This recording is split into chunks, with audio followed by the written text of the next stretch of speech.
Despite the Roman Empire not even being in the top 15 largest empires in history, it may very well be the most famous. Some people claim to think about the Roman Empire up to 3 times a day. But how much do you really know about ancient Rome? Test your friends and family by learning these 10 captivating facts about Imperial Rome. Number 1. Rich Romans ate lying down. If you've ever been told to sit up straight at the table while eating, you can bring up this captivating fact. Eating was the ultimate status symbol for wealth and opulence in Imperial Rome, and banquets would often last for hours and continue into the night. Because of this, the Romans developed several techniques that enabled them to continue gorging themselves. Some historians postulate that the Romans believed they could reduce bloating by lying down to eat, and that being in a horizontal position was possibly thought to aid digestion. While suggestions about the benefits of eating lying down aren't verified, dining while reclining was undoubtedly a symbol of wealth and status. Rich Romans often ate lying on their bellies to evenly distribute their body weight and help them relax. They would have food that was pre-cut by their slaves and use their right hand to eat the food while their left hand supported their head. The reclining diners would also often use this relaxed position to indulge in a mid-meal nap. Rome was a strictly male-dominated society, and eating while lying down was a privilege reserved for men alone. Women either ate at another table or sat or kneeled next to their husbands. Seeing as other acceptable feasting practices were freely breaking wind, vomiting, and leaving food leftovers scattered on the floor, eating at another table does seem the more preferable option. Number 2. A ban on PDAs. Roman Emperor Tiberius ruled from 14 to 37 CE. Tiberius came to the throne because Emperor Augustus fell in love with his mother, Livia, when Tiberius was a toddler, and Livia was still in her teens. Augustus divorced his own pregnant wife and forced Tiberius's father to give up Livia, who was at the time pregnant with her second son. Tiberius had a pretty rough life. Augustus forced him to divorce the love of his life and marry Augustus's daughter, who almost certainly cheated on Tiberius multiple times.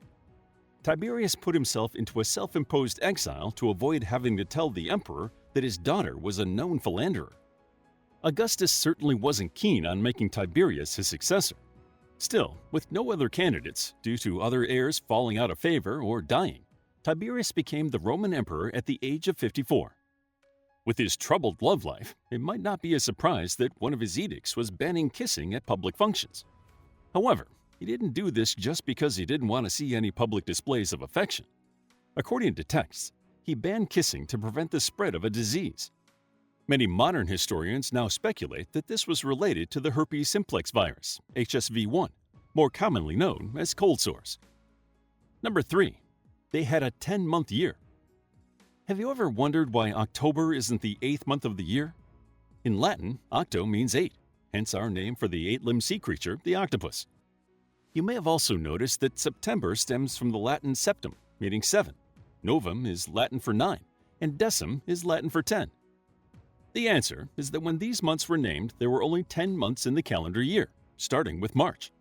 March was named after the Roman god Mars, and historians think that April might have gotten its name by the way of the Latin verb meaning to open, since the buds of leaves and flowers generally opened in this month. May was named after the Greek god Maya, and June was named after the Roman goddess Juno. Here, the Romans really ran out of creative juice, as the remaining 6 months were simply named after their numerical position. July and August were known as Quintilis and Sextilis, meaning 5th and 6th months, but were later renamed July after Julius Caesar and August after Emperor Augustus. But what about January and February? These months were actually added at the end of the year, probably during the 700s BCE, and prior to that, the calendar had an unspecified gap between the solstice celebrations in December and the coming of spring in March. Later, January became the first month of the year, which was fitting since it was named after Janus, the Roman god of all beginnings. Number 4. They had a yearly opposite day for their slaves. There is no doubt that the Romans loved a good party, and one of their many celebrations was the festival of Saturnalia. Saturnalia was held around the winter solstice and was dedicated to the Roman god Saturn. Saturnalia was a time for Romans to let loose. There were carnivals in the street. People ate and drank a lot and gave each other gifts. One of the things that made this celebration so joyous was that all work and business was suspended. and the strict rules Romans had for societal structure were set aside during the festivities. The most notable change was that enslaved people were given temporary freedom. Not only were they free during the celebration, which started as a single day but evolved over the years to span 7 days, they were permitted to gamble, not work, and were even served by their owners. They were treated as equals, were given gifts, could wear the clothes of their masters, and joined in the festivities alongside the Roman citizens. Of course, this freedom was only temporary, and as soon as the celebrations were over, the enslaved people had to return to their lives of servitude. Number 5. They ate some odd food. We all know that the Romans loved to eat, but a lot of their food may not be to our modern tastes. Today, foie gras is mainly associated with the French and has been banned in multiple countries under animal rights laws. But the idea of force-feeding animals for human consumption actually dates back to Roman times. But it wasn't just waterfowl that the Romans liked to fatten up. One Roman recipe calls for pigs to be starved before feeding them lots of dried figs, followed by copious amounts of wine. The wine would cause the figs to expand and ferment in the pig's stomach. The pigs were then butchered and served up as a delicacy. The Romans also loved eating our feathered friends, and it seems that it was a case of the more exotic, the better. On the menu were flamingos, storks, cranes, turtle doves, thrushes, roasted parrots, and ostrich. It wasn't just the birds themselves that graced the Roman tables, and often the tongue or brain was seen as an extra special tidbit. Another cute and dainty morsel was dormice. The Romans even designed unique ceramic jars that imitated a dormouse burrow in which to keep the little critters until they were fat enough to eat. Number 6. Gladiators were the famous sports personalities of their time. Roman gladiatorial battles are an iconic part of Roman history, but at the time, the gladiators themselves had a special place in the hearts of the Roman citizens. They received so much attention and admiration that free men and occasionally women would join a gladiatorial school alongside the enslaved or convicted criminal fighters. Roman Emperor Commodus played at being a gladiator, although the odds were clearly stacked in his favor during events. Successful and prominent gladiators were sure to draw a crowd, and organizers made posters to promote popular fighters. There were even gladiator dolls for children. Women swooned over the hunky fighters, and men cheered on their favorites.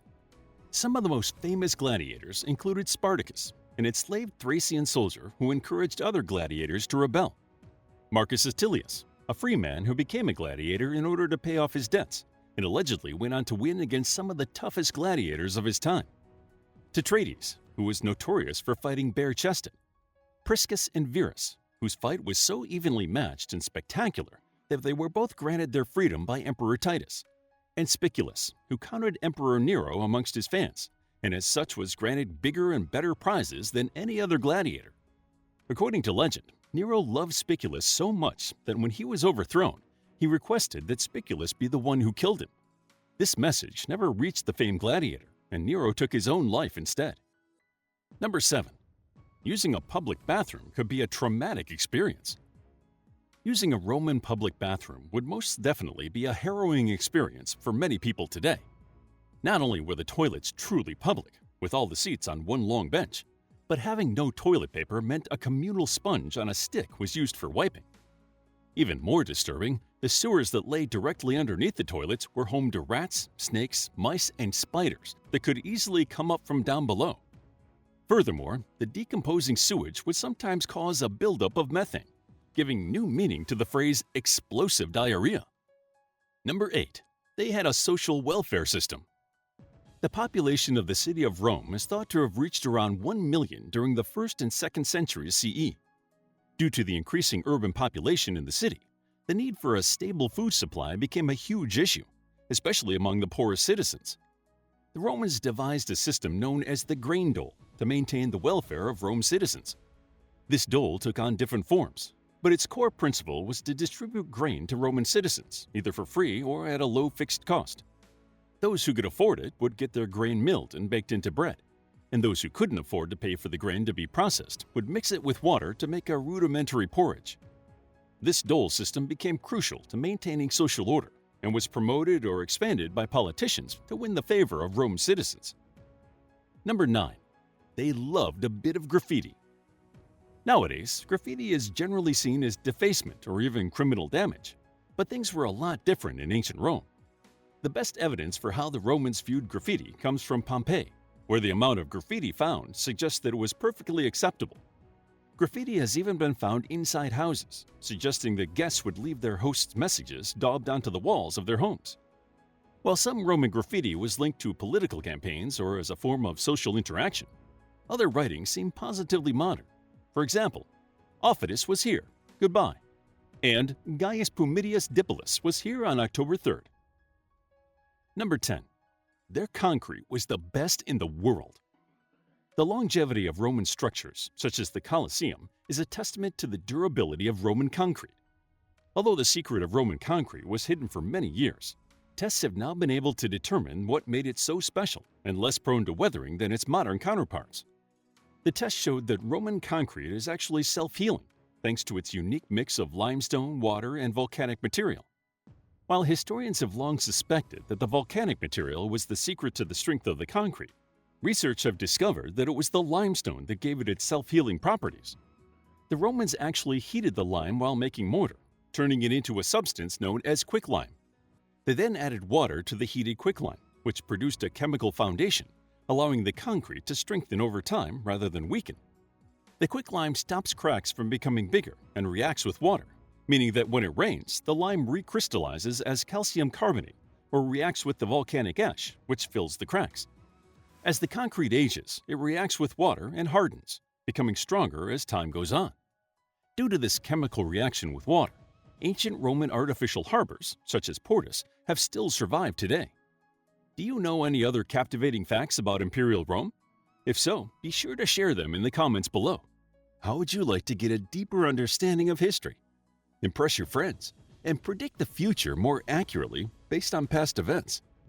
If this sounds like something you might be into, then check out the brand new Captivating History Book Club by clicking the first link in the description.